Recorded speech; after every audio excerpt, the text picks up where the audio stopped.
Moi, je ne peux pas me faire à l'idée que les Blancs-Ménillois aillent faire leurs courses dans le centre-ville d'Aulnay ou de Drancy. 7 hectares dans une ville de proche banlieue parisienne, première couronne, c'est du jamais vu. Aujourd'hui, on sait qu'on est au Blanc-Ménil grâce à l'architecture. C'est vraiment une ville très accueillante. On trouve quand même un esprit, quand même village. On est gâtés. Un endroit où il fait bon d'être. Dit Thierry, le podcast. Toute l'actu du Blanc-Ménil.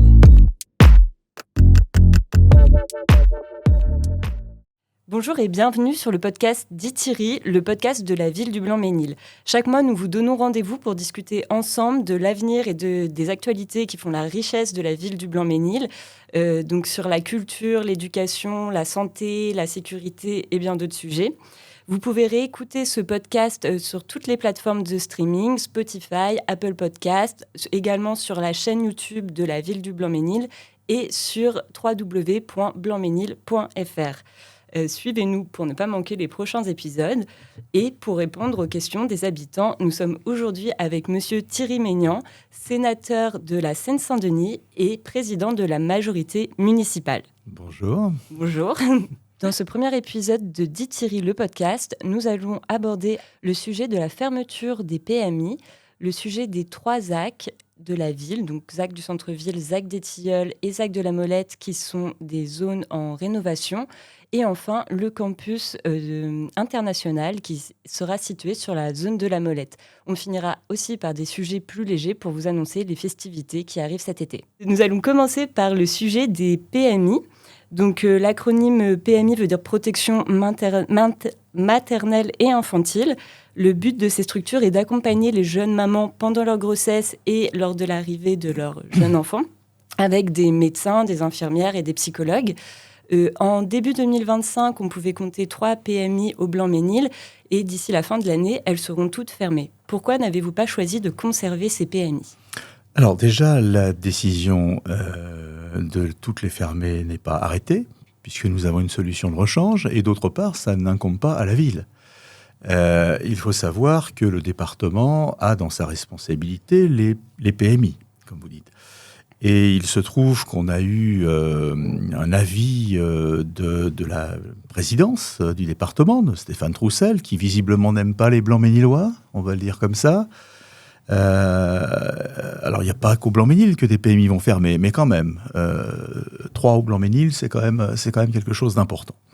Et donc, il nous avise qu'il va nous retirer les médecins et le logiciel qui permet de gérer les familles. Donc, évidemment, dans ce cas précis, on ne peut pas continuer. On ne peut pas continuer parce que déjà, on n'a pas les médecins. Alors, il faut savoir quand même, reprendre l'historique, depuis 2018, le département ne verse pas à la ville du Blanc-Ménil la compensation des prestations offertes par la ville du Blanc-Ménil. Ça nous coûte à peu près 6 millions d'euros depuis 2018 à la ville du Blanc-Ménil. Et nonobstant cette absence de paiement, nous avons maintenu en l'état les PMI. C'est-à-dire que nous avons déjà fait un effort là où le département nous pénalisait. Et là, on en est au stade où on nous retire les médecins. Donc là, on ne peut plus faire. Donc dire que c'est la ville qui décide, c'est une erreur majeure. Alors je comprends bien que c'est pas glorieux pour le département de porter le chapeau, mais pourtant, c'est sa décision. Alors qu'est-ce qu'on propose ? Parce qu'il est important pour les familles blanc-ménilloises de garder les PMI. On a proposé au président du département, Troussel, de nous laisser les médecins. Et dans ce cas, nous paierons les frais afférents pour maintenir en place les PMI du Blanc-Ménil. Je ne peux pas faire mieux. La balle est dans leur camp. On nous laisse entendre que c'est une solution qui serait appréciée par le département, mais comme ce n'est pas le président lui-même qui nous l'a écrit et qui nous le dit, je suis réservé, j'espère, pour le bien-être des familles blanc-ménilloises, qu'on pourra maintenir les PMI. En tout cas, ce n'est pas du ressort de la ville, ce n'est pas la ville qui prend la décision. Si les PMI devaient fermer, j'espère que ça ne sera pas le cas, ça sera du fait du département et pas de la ville. Et avez-vous une idée du délai de quand les Blancs-Ménillois sauront si ces PMI restent bien ouvertes ? J'espère le plus vite possible. La proposition est entre les mains du président du département, donc à lui de jouer. Soit il persiste, encore une fois, c'est pas glorieux de sa part, Parce qu'on ne peut pas prétendre mener une politique familiale, sociale au niveau du département et nous couper des PMI. Je veux dire, quelque part, il faut être cohérent. Donc je comprends que c'est pas glorieux de sa part d'assumer ça. Cela dit, il va falloir qu'il l'assume. C'est-à-dire que si demain, il ne donne pas suite à la proposition qu'on lui fait, nous on lui dit chiche. Allez, laissez-nous les médecins, on continue. Je ne peux pas faire mieux. Chiche, la balle est dans son camp, j'espère qu'il va se décider vite et que la décision sera positive. Et y a-t-il une autre alternative Non, il n'y en a pas. Il n'y en a pas. Si on n'a pas de médecin, on ne peut pas continuer, tout simplement. Très bien, donc la balle est dans le camp du département. Mais il y a également parce qu'on s'engage bien évidemment, parce qu'il y a des emplois derrière. On s'emploie, nous, à replacer, on s'engage à replacer les agents de la ville, enfin pas de la ville, du département, qui perdraient éventuellement leur emploi. Parce que c'est d'une telle inconséquence, cette décision-là, les bras m'en tombent. Franchement, je ne sais pas comment dire les choses. Si ce n'est que j'ai l'impression qu'ils ne nous aiment pas, qu'ils n'aiment pas les Blancs-Ménillois, il va falloir qu'ils l'assument. Très bien. Eh bien, du coup, une affaire à suivre, dont on reparlera sûrement dans le prochain épisode du podcast, si on en sait un peu plus sur les délais pour pouvoir donner des informations concrètes aux habitants. Avec plaisir. Ensuite, je voulais aussi évoquer avec vous les ZAC, donc les zones d'aménagement concertées. Pour rappeler ce que c'est, en bref, c'est quand l'État ou la municipalité définit une zone qui va être réaménagée ou rénovée pour faire rayonner aussi le territoire. Au Blanc-Ménil, il y a 3 ZAC, donc une ZAC dans le centre-ville, une ZAC dans le quartier des Tilleuls et une ZAC dans le quartier de la Molette. Ici, on se fait aussi un peu la voix des habitants et de leur peur. Donc, on a entendu des habitants qui pouvaient s'inquiéter du fait que leur commerce de proximité soit délocalisé et qui perdent du coup ce lien avec les commerçants qui leur sont chers. Et est-ce que vous pouvez nous dire quelques mots là-dessus ? Donc là, vous faites allusion à la ZAC du centre-ville. La ZAC du centre-ville, elle va servir précisément à ramener des commerces, pas à les enlever. Alors je comprends que dès qu'on déplace le trait, les gens ça suscite des inquiétudes, surtout lorsque des personnes malveillantes véhiculent de fausses informations. La réalité des choses, c'est que alors moi, ma maman a grandi dans le centre-ville, dans une boutique du centre-ville. J'y suis attaché. Et d'ailleurs, je connais les vieux commerçants qui ont grandi d'ailleurs avec ma maman à l'époque. Je leur ai fait la promesse de refaire ce centre-ville. Ils me l'ont dit. On a connu un centre-ville, et moi j'ai grandi avec ces histoires du centre-ville, avec le père Margoteau, qui organisait le bal le 14 juillet dans la courette, juste devant la grainerie. Ce centre-ville était vivant. Et moi, gamin, j'ai connu 2 ou 3 traiteurs. Il y avait des poissonniers, il y avait des pressings, il y avait tout ce que l'on souhaitait, des commerces de bouche. Aujourd'hui, ces commerces ont disparu. Donc l'idée est de refaire les bâtiments qui se trouvent en front de rue, Pierre et Marie Curie, d'aménager les socles de manière à ramener des commerces de qualité, des commerces de bouche, une bonne boulangerie, la boucherie est là, garder la fromagerie bien évidemment, et de rajouter un traiteur, enfin des commerces, une épicerie italienne, voilà, tous ces commerces qui manquent, un pressing. Alors évidemment, il y a une période de transition. Quand on va commencer à détruire des bâtiments pour en reconstruire un autre, il y a toujours une période où on dit qu'est-ce qu'on fait des commerces qui sont en dessous ? On leur a tous proposé de les relocaliser dans la rue en attendant. Il n'y a aucun qui n'ait eu une proposition, aucune proposition. Alors, on a un cas, peut-être que vous faisiez allusion à ce cas, de la boucherie halal. Oui, ça a défrayé la chronique, parce que évidemment, il se trouve toujours des âmes bienveillantes pour souffler sur les braises et pour essayer de nous mettre en difficulté. Ça ne sera pas le cas, parce que la boucherie halal, comme les autres boutiques, a reçu une proposition qu'elle a refusée. Je peux même vous donner le chiffre, parce que l'alternative, c'était si vous refusez la proposition, on vous donne une indemnité pour partir. Ils ont préféré prendre l'indemnité. 350 000 €, c'est pas rien. Ils ont un autre projet de vie. Avec cette somme, ils vont reconstruire ailleurs, ils vont se délocaliser. C'est pas de notre fait. En plus, les gérants, les propriétaires de cette boutique sont Blanc-Ménillois. On n'a aucune raison de faire du mal aux Blanc-Ménillois. C'est simplement leur choix. Ils avaient une alternative, ils ont préféré choisir le départ. Je le regrette, c'est comme ça, parce qu'ils avaient des clients, Mais c'est comme ça. Par ailleurs, la halle du marché va être redescendue. Elle sera située, alors, sans priver les Blanc-Ménillois de leur marché, puisque tant que la halle ne sera pas construite, ne sera pas terminée, et tant que les commerces de la halle ne seront pas relocalisés sous cette nouvelle halle, l'ancienne halle continuera à fonctionner. Cette halle, elle va être magnifique. On a lancé un appel à candidature, les architectes ont travaillé et on a retenu un projet qui est magnifique et qui permettra d'avoir une halle moderne, éclairée, propre, mais avec des commerces qui pourront fonctionner des deux côtés. Le jeudi matin et le dimanche matin, lorsque le marché fonctionnera, ils seront côté marché et tout le reste de la semaine, les Blanc-Ménillois auront les commerces de l'autre côté sur la rue Pierre et Marie Curie. Et puis, au premier étage de cette halle, il y aura le centre municipal de santé Rouquès, puisque ce centre, vous savez qu'on a refait le centre municipal de santé de la partie sud, d'ailleurs pour le plus grand bonheur des Blanc-Ménillois, de la partie sud de la ville. Et on s'est dit qu'on allait accélérer la rénovation ou la reconstruction du centre municipal de santé du centre-ville Rouquès. Et on s'est dit, tiens, plutôt que d'attendre, on va profiter de la réalisation de cette halle, de la construction de cette halle, pour demander aux architectes d'intégrer ce centre municipal de santé dans le projet. Donc vous verrez, on aura à la fois des commerces de qualité en quantité suffisante pour donner satisfaction aux Blanc-Ménillois. Pour les faire vivre, il faut bien amener une population. Il y aura la création en front de rue Pierre et Marie Curie d'environ 350 logements en accession pleine à la propriété, c'est-à-dire qu'on aura des gens qui auront un peu d'argent dans la poche pour faire vivre ces commerces, parce qu'aujourd'hui, les commerces ne peuvent pas vivre de leur travail. Vous prenez un petit peu d'avance sur la question que je vais vous poser après. Je laisse faire alors, je suis bavard.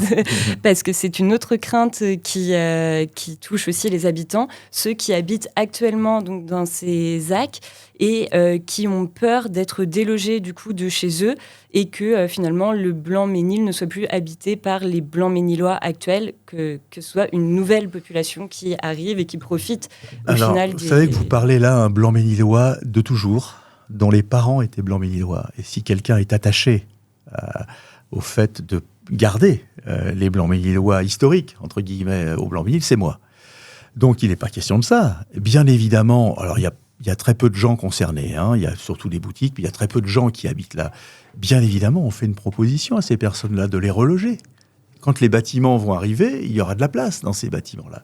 Donc ils ont le choix, soit de percevoir une indemnité, c'est leur choix, comme pour les commerces, soit de négocier le fait d'avoir un appartement dans le nouveau logement à la place de celui qu'ils occupent aujourd'hui. Tout cela est bien calculé et tout ça est à la charge de notre aménageur qui est Sequano, qui a été nommé pour s'occuper de l'aménagement, c'est-à-dire de prendre contact avec les propriétaires occupants, de prendre contact avec les commerçants, de manière à ce que tout se passe bien. Bien évidemment, la ville veille à ce que les choses se passent bien, à mettre un petit peu d'huile dans les rouages quand il le faut. Mais notre projet consiste à faire du bien, à amener du bien pour la population, à amener des commerces et à faire en sorte que les commerces puissent perdurer, donc vivre. Aujourd'hui, il y a un certain nombre de commerces qui ferment parce qu'ils n'ont pas la clientèle en quantité suffisante. Donc il n'est pas question d'écarter les Blanc-Ménillois, il est question de faire en sorte qu'ils restent et d'amener une autre population en plus pour faire vivre les commerces. Et du coup, vous pouvez aussi certifier aux habitants actuels que les logements qui leur seront proposés seront identiques dans les contraintes. Par exemple, si c'est 3 personnes qui vivent dans un logement, ils auront bien un nouveau logement pour 3 personnes. C'est ce genre de crainte aussi qui peut se faire entendre. Écoutez, s'ils sont 10 dans un seul logement, dans une seule pièce, non. Mais si les gens vivent dans des conditions raisonnables, il n'y a pas de raison que ça ne soit pas le cas, évidemment. Donc ils garderont un confort de vie qui sera peut-être même amélioré. C'est la promesse. En tout cas dans des logements neufs. Très bien. Et modernes. Et donc pour l'instant, on a évoqué les ZAC du centre. Alors si vous me permettez encore un mot sur le centre-ville, la ville sera semi-piétonne en fin de semaine, la rue Pierre et Marie Curie, et il y aura beaucoup plus de stationnement en souterrain, c'est-à-dire sous la halle du marché. Il y a également un Carrefour Market qui sera face à la future halle du marché, avec bien sûr des stationnements en dessous. Je rappelle qu'on a créé également le parking de l'avenue de la Paix, où il y a un certain nombre de stationnements à proximité des commerces et de la rue Pierre et Marie Curie. Et derrière la halle du marché, il y aura en surface des places de stationnement supplémentaires. C'est-à-dire qu'on va faire en sorte non seulement de refaire le centre-ville, mais de faire en sorte que les futurs clients potentiels des nouveaux commerçants puissent arriver jusqu'à eux, charger la voiture et pas trop loin des commerces. Je pense que là, on aura paré à toutes les situations et fait en sorte de favoriser la relance du commerce en centre-ville. Moi, je ne peux pas me faire à l'idée que les Blanc-Ménillois aillent faire leurs courses dans le centre-ville d'Aulnay ou de Drancy ou du Bourget. C'est pas normal qu'ils ne trouvent pas au Blanc-Ménil de quoi les satisfaire en termes de commerce, notamment de commerce de bouche. Et puisque vous parlez un peu des commerces, une question qui me vient en tête, c'est comment vous allez faire pour attirer les commerçants Est-ce qu'il va y avoir... pourquoi viendraient-ils au Blanc-Ménil en fait actuellement Parce que le centre-ville va être refait, va être qualitatif, un peu comme en province, va être repaysagé. On ajoute des espaces verts. Vous avez vu le square de la Paix, qui va voir. On va replanter, bien évidemment. Il y aura du stationnement, donc ça sera plus facile d'accéder au commerce. La nouvelle clientèle, bien évidemment, en nombre suffisant. Et puis, nous allons vendre les socles des magasins au même opérateur, dont c'est le métier de ramener des commerces et de proposer on a imposé aux promoteurs de vendre un petit peu moins cher que le prix les socles où on va mettre les commerces de manière à ce que ça génère des loyers acceptables lorsqu'on relance un commerce. On a essayé de penser à tout, on n'est pas parfait, mais en tout cas la bonne volonté est là et je pense que ça va bien marcher. Très bien. Et du coup, ensuite, suite aux ZAC du centre-ville et des Tilleuls, on peut aussi parler de la ZAC de la Molette, où là, contrairement aux deux premières, vous ne cherchez pas vraiment à rénover un existant, mais plutôt à construire un nouveau quartier. Et est-ce que vous pouvez nous dire quelques mots de quelle ambition vous projetez sur ce nouveau quartier ? D'accord. Alors la ZAC de la Molette, je vous parlerai de la ZAC des Tilleuls ensuite, si vous voulez bien. La ZAC de la Molette, c'est un nouveau quartier, un éco-quartier qui va sortir de terre. C'est un quartier qui va reposer sur 3 piliers. Un parc de 7 hectares. C'est pas rien. 7 hectares dans une ville de proche banlieue parisienne, première couronne, c'est du jamais vu. C'est d'ailleurs ce qui a attiré la métropole, Patrick Ollier, le président, qui a dit c'est un parc métropolitain, donc je veux bien aider au financement, ce qui évidemment nous a ravis. Ça, c'est le premier pilier. C'est ambitieux. En plus, comme le terrain est en dévers, on va faire réapparaître la Molette, qui est une rivière qui est devenue un égout souterrain, qui, lorsque moi j'étais enfant au Blanc-Ménil, on allait à la Molette, on allait chercher des tritons, des crapauds, des grenouilles, enfin bref.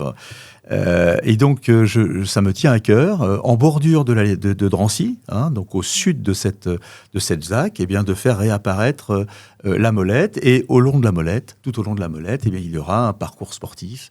Il y aura bien évidemment, toute la partie sera paysagée. Le deuxième pilier de cette ZAC, c'est la halle Eiffel. Alors, on n'est pas sûr qu'elle va tenir, qu'elle va résister, parce qu'elle est un petit peu bancale. Mais si elle devait tomber au premier coup de pioche, on la reconstituerait sur le site, peut-être légèrement décalé. C'est un endroit qui sera bordé d'une rue commerçante, un petit peu façon la Vallée Village, avec des marques. Et puis dans cette halle, il y a de quoi faire trois niveaux, avec vue sur la Tour Eiffel, au Blanc-Ménil, vue sur la Tour Eiffel et le Sacré-Cœur. On imagine en rez-de-chaussée un food hall, enfin les cuisines du monde, vous voyez, tous les restaurants du monde, avec remettre un petit peu d'animation, fixer un petit peu les gens pour qu'ils aillent dans les commerces, et puis on verra sur les 2 étages peut-être des entreprises ou une école d'art, pourquoi pas. On est en pourparlers pour l'instant. Et puis le troisième pilier, c'est quelque chose qui me tient particulièrement à cœur. Moi, j'ai une formation d'interprète, et ça sera notre campus international. Pour ce qui est du campus, je vous propose qu'on en parle un peu après. C'est mon troisième pilier. Je veux bien qu'on en parle ensuite, mais c'était, pour terminer ma phrase, c'est le troisième pilier. Alors bien évidemment, au milieu de tout ça, il va bien falloir payer cette ZAC et tous ces aménagements. Donc, puisque le terrain est en dévers, on va récupérer les eaux de pluie. Ça va vraiment être un éco-quartier. On va trouver un architecte qui travaille un petit peu à l'ancienne, qui a l'habitude, vous savez, de ces petites rues sinueuses, de ces porches que l'on passe et on découvre une petite placette à l'italienne. Voilà un petit peu ce qu'on souhaite faire. Et il y aura bien évidemment des constructions de logements, puisque il faut bien que les gens profitent de tout ça avec une double exposition, des logements qui donneront tous sur la verdure, sur ce parc, et on parle de à peu près 5000 logements. Ça peut paraître beaucoup comme ça, mais sur un espace aussi large, on parle de 55 hectares, ça sera quelque chose de tout à fait raisonnable, je pense. Pour revenir du coup sur le style d'architecture, ce sera du neuf qui sera inspiré d'une architecture plus ancienne pour avoir une espèce de charme, de cachet. En néo-haussmannien, c'est-à-dire ça correspond à la charte que nous avons déposée sur la ville du Blanc-Ménil. On est un petit peu novateur en Seine-Saint-Denis. On a eu d'ailleurs un tas d'articles qui sont parus pour mettre en exergue la qualité et l'art de vivre du Blanc-Ménil. Aujourd'hui, on sait qu'on est au Blanc-Ménil grâce à l'architecture. Moi, enfant, j'ai parcouru cette ville à pied, en mobilette un peu plus tard, en voiture un peu plus tard. Quand on passait d'une ville à l'autre, d'Aulnay au Blanc-Ménil, de Blanc-Ménil à Drancy, on ne se rendait pas compte qu'on changeait de ville. Aujourd'hui, on sait qu'on est au Blanc-Ménil. Donc on va poursuivre, c'est-à-dire une architecture soignée, qualitative, avec des émergences, des clochetons, des coupoles, pas de bâtiments massifs, des toits, bien sûr, avec différents matériaux. Ici la tuile, ici l'ardoise, ici le zinc, panaché, même s'il le faut, avec des façades séquencées, avec des retraits, avec des balcons, avec des terrasses, parce qu'aujourd'hui on sait depuis le Covid qu'on a besoin de balcons, de terrasses qui donnent sur la verdure. On est en train de faire un quartier, quand je dis un éco-quartier, c'est un quartier qu'on va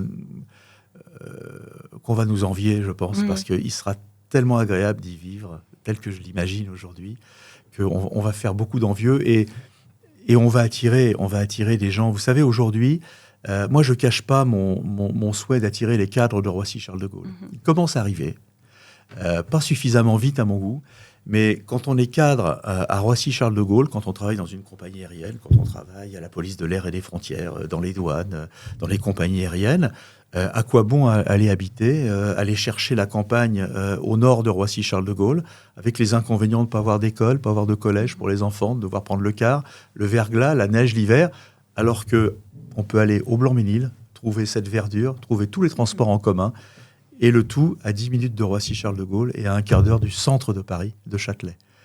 C'est un luxe d'aristocrate, si je peux me permettre.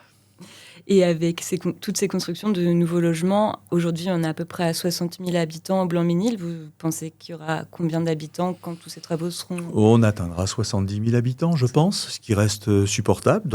Le Blanc-Ménil est une ville très étendue, on est sur 8 hectares au carré. C'est une ville très, très étendue et on avait des friches industrielles. Il ne faut pas oublier que avant que l'on entame ces travaux-là, d'ailleurs ça se voit encore aujourd'hui, ce sont des friches industrielles polluées. On est en train de dépolluer du terrain, de verdir ces espaces-là, alors qu'aujourd'hui on a des usines désaffectées. Donc c'est vraiment pour le bien de ce quartier, pour le bien des Blancs-Ménillois qu'on va créer ce quartier. Et on ne pouvait pas laisser ce quartier dans l'état où on nous l'a laissé. Je me rappelle en 2014 dans quel état on a trouvé la ville. Très bien. Je vous remercie pour cette réponse. Et puisqu'on est sur le sujet de la ZAC de la Molette, donc je vous propose qu'on continue sur le campus, donc le troisième pilier fort. Alors de ça, cette ZAC. c'est le projet de mon passage comme élu au Blanc-Ménil, parce que j'en ai rêvé quand j'étais enfant au Blanc-Ménil. Je vous le dis, j'ai fait des études de langue. J'en ai rêvé pour mes propres enfants lorsqu'ils étaient dans les écoles primaires de la ville. On va le faire pour les petits aujourd'hui. Malheureusement, ça n'a pas été fait avant. On va le faire. Il se trouve qu'on a le terrain d'Air Liquide sur 6 hectares et demi, qui est un terrain pollué, où on stockait, il était classé Céveso, je rappelle, et le tout à portée d'un hypermarché Leclerc, d'un collège, Jacqueline de Romilly, et je trouve que c'est quand même inadmissible d'avoir gardé cette usine, enfin ce stockage, c'est du stockage de bouteilles, de bouteilles de gaz, mais potentiellement explosives. On a vu ce qui est arrivé à ZF. Alors, je ne compare pas, mais moi je me souviens, gamin, je crois que c'était en 1967, il y a une bonbonne qui a explosé, il y a eu un mort. Et à l'époque, on allait à l'école, je me revois, et on avait peur.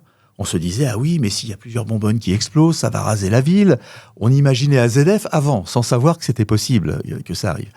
Donc, c'est la fin de cette usine, de ce centre de stockage d'Air Liquide. J'ai vu les gens d'Air Liquide, qui sont des gens très polis, très bien élevés. C'est une belle boîte française. Ça sent la cire. C'est une belle boîte française. On leur a dit qu'il y avait un projet sur leur site, mais sans eux. On dit, bon, ok, donnez-nous un peu d'argent pour qu'on puisse déménager l'usine, ce qui a été fait, puisque la BNP Real Estate, BNP Immobilier, porte le terrain jusqu'à présent. Et on a imaginé, j'ai imaginé lors d'un jogging, je me suis dit, c'est là qu'il faut faire le campus. Déjà parce que il faut une école de qualité pour les Blancs-Ménillois, abordable pour les familles blancs-ménilloises, bien évidemment. Mais c'est valable aussi ça sera un des éléments qui vont permettre d'attirer la population qui va acheter les 5000 logements qui vont être construits là. Oui, parce que vous nous avez parlé de l'emplacement du campus, mais ce qui est important aussi, c'est son rayonnement. Vous avez une ambition d'un rayonnement international pour ce campus ? Ce sera un campus international, parce que je pense qu'il ne faut pas être petit bras. Si on veut placer nos enfants, les enfants du Blanc-Ménil, principalement eux, je pense qu'on va aller au-delà, parce qu'il y aura à peu près 1400 enfants sur la partie école maternelle jusqu'au bac, puisqu'on ira maternelle, primaire, collège, lycée. Et il est probable qu'on fera un post-bac, parce que l'idée m'a été donnée par un investisseur chinois qui dirige lui-même une école en Chine, à qui je vais rendre visite d'ailleurs, à laquelle je vais rendre visite à la fin du mois. Je pars à Pékin pour 6 jours à la fin du mois, pour nouer des relations avec des écoles chinoises qui peuvent être éventuellement partenaires de notre campus et échanger les élèves. Et ce monsieur m'a dit, mais pourquoi lâcher vos élèves trilingues au bac dans la nature ? Gardez-les, faites un post-bac, école d'ingénieur, basé sur l'intelligence artificielle, basé sur la recherche médicale, par exemple. Et ça, il me dit, moi, je sais faire. Donc, on va s'appuyer sur ce monsieur pour la partie post-bac. L'idée, c'est quoi ? L'idée, c'est de dire, on va surperformer tout ce qui existe en Île-de-France en termes de scolarité. Je veux que nos enfants, dès l'école maternelle, apprennent l'anglais. Je veux que nos enfants, en fin de CM1, soient parfaitement bilingues. C'est-à-dire qu'il y aura des cours dispensés en anglais. Ok ? L'histoire, les maths, ça peut être enseigné en anglais. Voilà. Je veux qu'ensuite, en fin de CM1, la deuxième langue étrangère soit acquise, un début. Ça pourrait être le chinois, pas nécessairement, mais ça pourrait être le chinois parce que espagnol. Oui, les langues, on verra les langues qui sont demandées, on s'adaptera. Mais je pense qu'il est important de dire à nos enfants, aujourd'hui, tout va se passer à l'Est, tout va se passer à l'Orient. Et maîtriser une langue comme le chinois, c'est important. Donc je veux qu'ils aient cette possibilité, non pas une obligation, mais cette possibilité d'apprendre le chinois. Alors bien évidemment, les écoles chinoises regardent vers nous, se tournent vers nous. L'ambassadeur de Chine est venu au Blanc-Ménil voir un petit peu, nous parler, mais je ne veux pas faire une école chinoise, je veux faire une école où l'on apprend le chinois. Mais il se trouve que j'avais envisagé, parce qu'il nous faut les investisseurs, puis il nous faut aussi ceux qui savent faire tourner une école de ce type. Et je vais en Chine parce que j'ai découvert, lors du jumelage avec un quartier d'une ville chinoise, Wenzhou, le quartier de Luchang, j'ai découvert le mode éducatif chinois. Et je trouve qu'ils sont très en avance sur nous. Moi, j'ai vu des choses là-bas. J'ai vu des gamins qui apprennent à jouer aux échecs contre des robots. J'ai vu, ils ont l'intelligence artificielle, évidemment, dès le CP, ils ont ça partout. Ils ont une cabine pour apprendre à piloter un Boeing dans la cour de récréation, dans une salle. Ils vont piloter, quand ils ont envie, ils vont piloter le Boeing. Je veux dire, tout ça, je dis, mais nos enfants ont droit aussi à ça.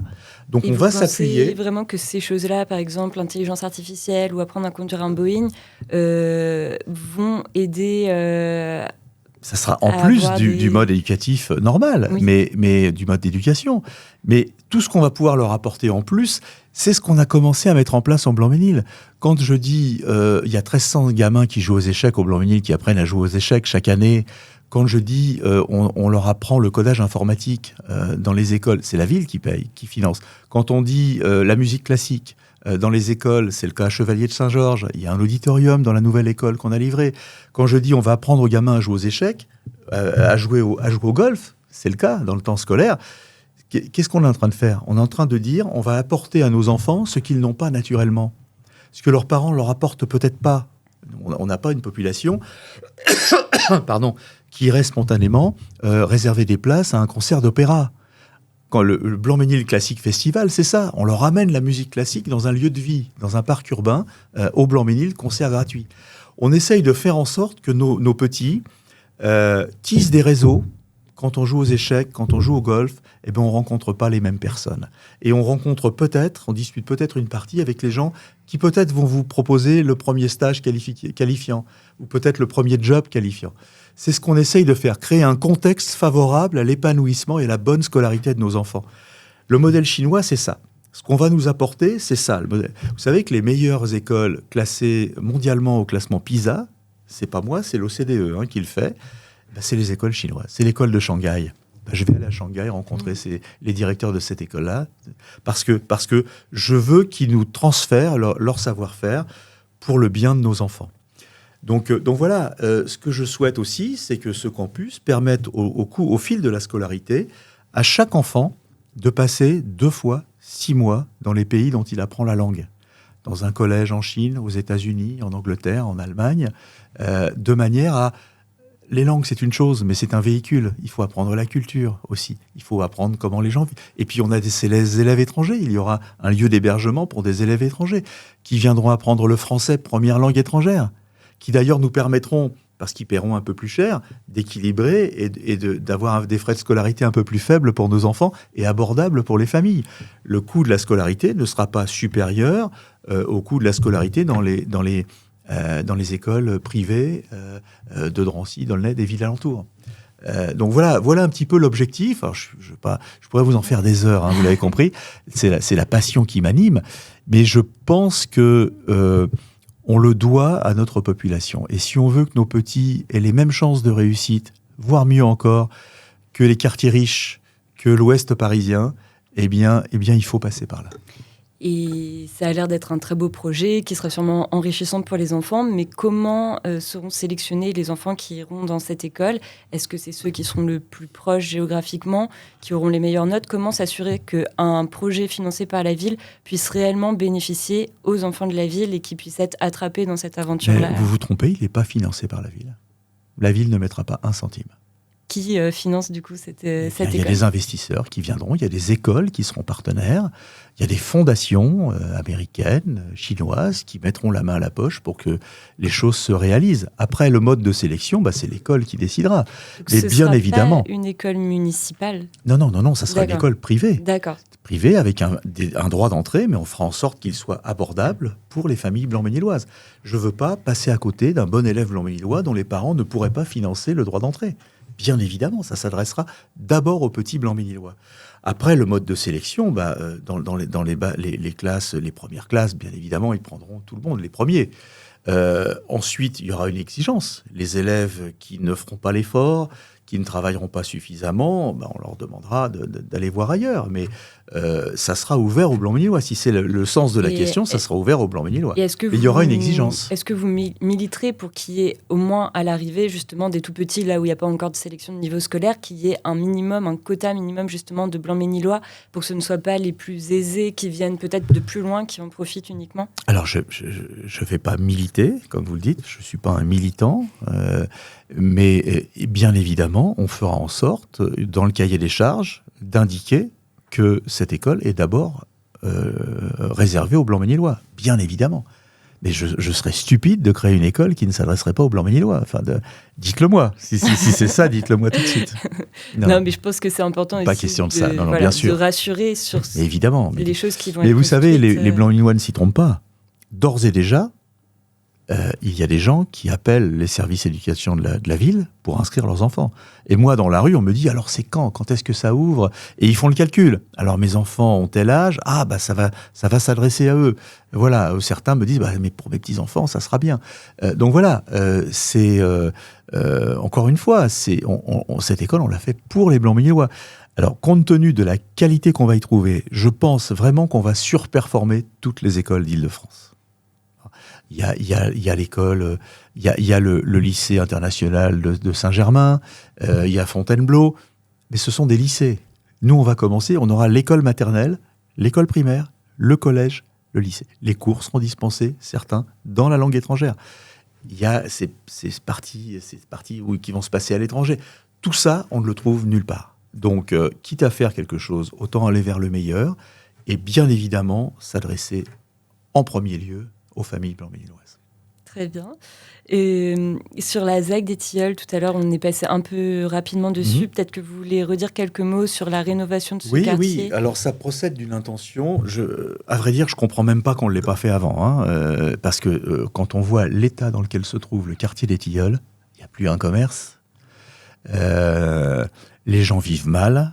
Quand on voit bien, à l'époque où on attribuait encore des logements, on n'en attribue pratiquement plus aujourd'hui, la ville, je veux dire. Les gens ne voulaient pas aller aux Tilleuls. Donc il fallait. Alors on est parti sur une réflexion, sur une rénovation, et puis l'architecte Xavier Boll, qui a été retenu, a dit, vous savez, il n'y a rien à faire, il faut démolir, reconstruire. Bon. Alors il y a 2 phases, parce que l'État nous a demandé de resserrer un peu les jambes du compas.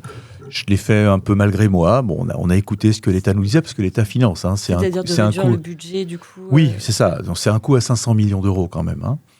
Alors, partagé entre l'État, la ville, et puis les bailleurs sociaux qui vont investir aussi pour rénover leur patrimoine.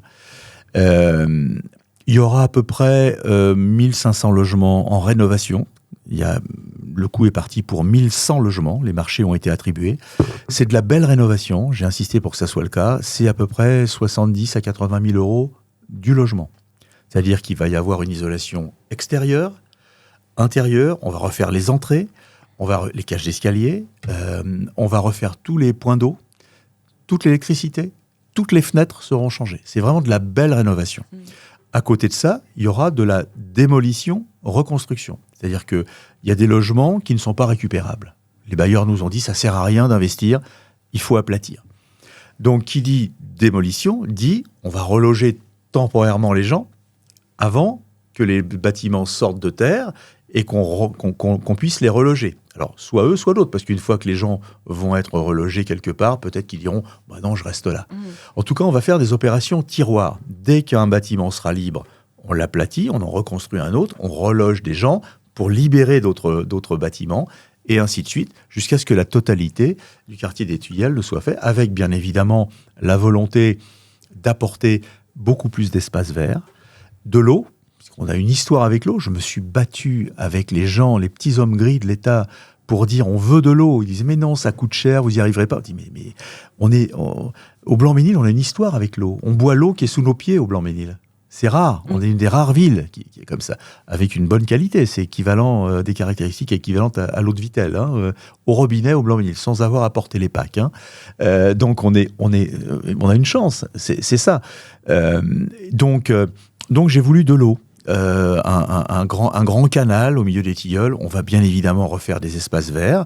Pourquoi ? Parce que il faut apporter de la qualité de vie aux gens. Et puis si je veux qu'il y ait des gens, qu'il y ait une mixité sociale qui s'opère, on ne va pas laisser ce quartier 100% social. Il va bien falloir que dans les nouveaux bâtiments, il y ait de l'accession sociale à la propriété. Parce que des gens qui ont payé pendant 30 ans leur loyer, ils ont droit d'être propriétaires de leur logement à un bon prix. Voilà, accession sociale. Et puis de l'accession pleine, parce qu'il faut aussi des gens qui vont oser mettre leur argent et puis qui vont faire vivre les commerces. Parce qu'on va refaire la place du village avec tous les commerces en pied d'immeuble. C'est tout ça dont il est question. Quand vous parlez d'accession pleine, ce sont donc des nouveaux habitants qui ne sont pas encore blanc-bénillois. Ou des gens des Tilleuls qui diront moi j'achète mon logement au prix normal du marché parce qu'ils ont les moyens de le faire. Non, pourquoi pas. Mais vous savez, j'entends bien l'opposition qui souffle un peu sur les braises, qui dit oui, les gens, c'est pas pour vous. Mais je me suis battu pendant 10 ans. On a été les derniers à signer le plan en rue avec l'État. Parce que je me suis battu jusqu'au bout pour que les gens puissent rester. C'est l'État qui nous disait, les gens des Tilleuls, les logements sociaux, vous allez les reconstituer en dehors du site.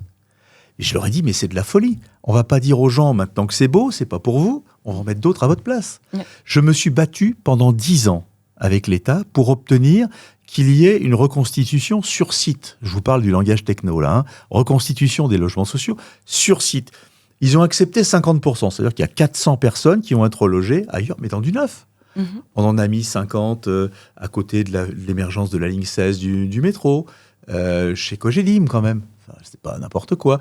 On en a mis dans les logements dessinés par Xavier Boll sur l'avenue Descartes, dans des nouveaux bâtiments.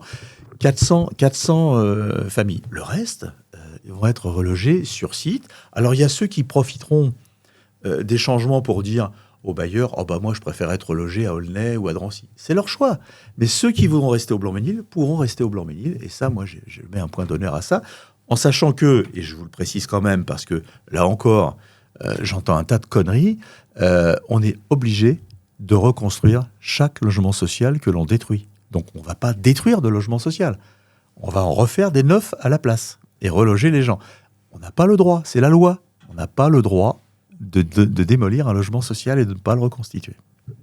Et pendant la phase de travaux, au niveau du relogement des habitants, ils seront tous relogés au sein du Blanc-Ménil. Bien sûr. Pour ceux qui travaillent dans la ville, etc., ils ne vont pas s'éloigner de leur... Il y a des études sociales qui sont faites par les bailleurs sociaux. Ils rencontrent chaque habitant, chaque famille, pour dire qu'est-ce que vous voulez.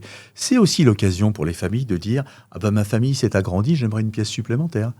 C'est l'occasion de dire aux personnes âgées, c'est l'occasion pour elles de dire moi, mes enfants sont partis, on voudra un logement plus petit. Et l'État garantit ça, et j'ai négocié ça avec les bailleurs, au mètre carré, le prix restera le même. Alors, les gens qui gardent la même surface n'auront pas d'augmentation de loyer. Ça aussi, c'est un sujet pour les gens. Ils ont peur. Est-ce que ça va pas être plus cher ? Ça sera neuf ? Est-ce que ça sera... Ben non, ça sera pas plus cher. Les gens, évidemment, qui ont un appartement plus grand vont payer un peu plus cher parce qu'ils auront plus de mètres carrés. Mais ceux qui gardent la même surface au sol, paieront le même prix. Et pour les commerces, vous comptez aussi en faire venir au Tilleul ? Bien sûr, de la même manière, on va préempter les socles des immeubles. Et il y a une société dont c'est le métier d'amener des commerces qui sera chargée de la gestion et de faire des loyers pas trop élevés pour que les commerçants puissent vivre de leur travail. Très bien. C'est des beaux projets, s'inscrivent sur la durée. C'est des très beaux projets en perspective pour l'avenir à moyen, long terme du Blanc-Ménil. Et peut-être que pour finir ce podcast, on peut revenir à l'avenir plus proche. Les vacances, et parler par exemple d'été, de festivités dans la ville. Ouais. Et aussi peut-être d'une annonce que vous auriez à nous faire à propos de travaux qui sont sur le parvis de l'hôtel de ville. Vous avez dit que vous aviez peut-être... Non, alors les travaux, le parvis de l'hôtel de ville, la place de l'hôtel de ville, vous avez peut-être constaté, comme moi, que le parterre est un peu glissant. C'était le choix de nos prédécesseurs, qui était un choix qui peut-être s'entendait à l'époque, mais il se trouve qu'à l'usage, le parterre un peu en bois, non seulement glissait, il y a des gens qui glissaient, des personnes âgées, mais ensuite, l'usure fait qu'un certain nombre de lames se soulevaient et ça devenait dangereux. Donc, j'ai demandé au service technique de réfléchir, et donc on est en train de refaire la totalité du sol, et on en a profité parce que on a ça en tête depuis 2014, verdir la ville. Vous avez constaté on ouvre des squares partout où on peut, sur les angles de rue. On a agrandi la surface du parc urbain avec l'arrivée de la gare du Grand Paris Express. Là encore, on va rajouter des espaces verts, des petites fleurs, des arbres, de manière à rendre cette place encore plus agréable. On a changé la fontainerie, ce qui fait qu'on va pouvoir à nouveau avoir de l'eau régulièrement. Alors, soit on met l'eau, soit on la retire en fonction de l'usage que l'on souhaite. Et les travaux seront terminés avant le 13 juillet. On m'a confirmé ce matin même que les travaux seraient terminés le 7 juillet. Ce qui nous permettra de pouvoir fêter ensemble le 14 juillet. En général, chez nous, c'est le 13 juillet qu'on tire le feu d'artifice sur cette même place, en toute convivialité. Alors, ça succédera à la dictée géante, à la fête du printemps, en musique, bien évidemment. On a également les services culturels de la ville ont réalisé un blind test. Alors, ça va être un blind test sur toute la ville. Et puis, suite à la fête nationale, il y aura bien évidemment l'inauguration de la plage éphémère Beach Ménil, qui est très appréciée des Blancs-Ménilois, chaque année, pendant 3 semaines, 4 week-ends, avec des animations le soir, certains samedis. Le senior aime se retrouver au bord de la piscine, à la fraîche. On a chaque jour à peu près 800 gamins qui viennent piquer une tête dans la piscine. On est obligé de faire tourner un petit peu, mais c'est vraiment un plein succès. Et puis, on ne peut plus social. Le social, on le fait, mais on le fait différemment de nos prédécesseurs. Et pour les gamins qui ne partent pas en vacances, je pense que c'est une bonne idée de leur proposer cette plage éphémère. Et puis il y aura du cinéma en plein air, bien évidemment. Et puis ça nous mènera jusqu'à fin août, où le 27 août, on fêtera le 80e anniversaire de la libération de la ville du Blanc-Ménil. Et puis j'attire l'attention de vos auditeurs, c'est comme ça qu'on dit, vos auditeurs des podcasts, sur le fait que cette année, il y aura un supplément spécial jeu vacances, cahier de vacances, avec l'exemplaire du journal de la ville, du Blanc-Ménillois, donc de quoi ravir petits et grands. Voilà ce que l'on prévoit pour les vacances d'été au Blanc-Ménil. Oui, donc c'est un journal qui paraît toutes les 2 semaines, qui est distribué le dans les boîtes aux lettres. Il y aura un numéro habitants. spécial avec un livret vacances, cahier vacances. Et donc oui, il y aura de quoi faire cet été au Blanc-Ménil. Voilà. Pour la rénovation du parvis de l'hôtel de ville, je pense que ça fera des heureux. On a de nombreux échos d'habitants qui adorent cet endroit et qui s'y rendent très souvent. Donc je pense que cette nouvelle fera plaisir. Vous savez, moi j'imaginais ce parvis, je trouve qu'il était un peu froid à une époque. Je l'imagine avec des restaurants, des terrasses autour, un peu de musique le week-end. Bref, un endroit. On a la chance d'avoir cette place du village. D'ailleurs, je remercie nos anciens de nous l'avoir laissé. C'est un travail d'équipe, finalement. Mais il manque des terrasses, il manque de la convivialité, un peu de vie. Donc, c'est ce qu'on va essayer de recréer. L'endroit où il y avait la brasserie va être rapidement occupé. On est en cours de négociation. Et on va faire en sorte que les Blanc-Ménillois aient du plaisir à flâner sur ce parvis de l'hôtel de ville, à s'asseoir, boire un coca, prendre un plat, écouter un peu de musique certains jours de la semaine. Et pourquoi pas écouter ce podcast.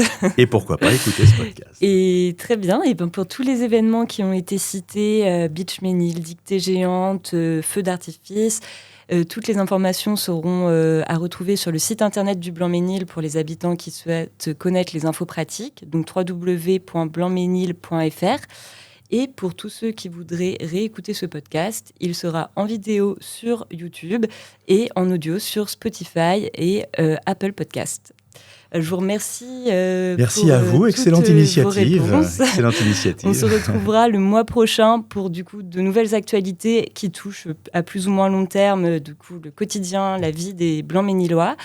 Et encore merci d'avoir pris ce temps. Plein d'informations à venir donc. Plein de nouvelles informations. Merci à vous. Merci, bonne journée.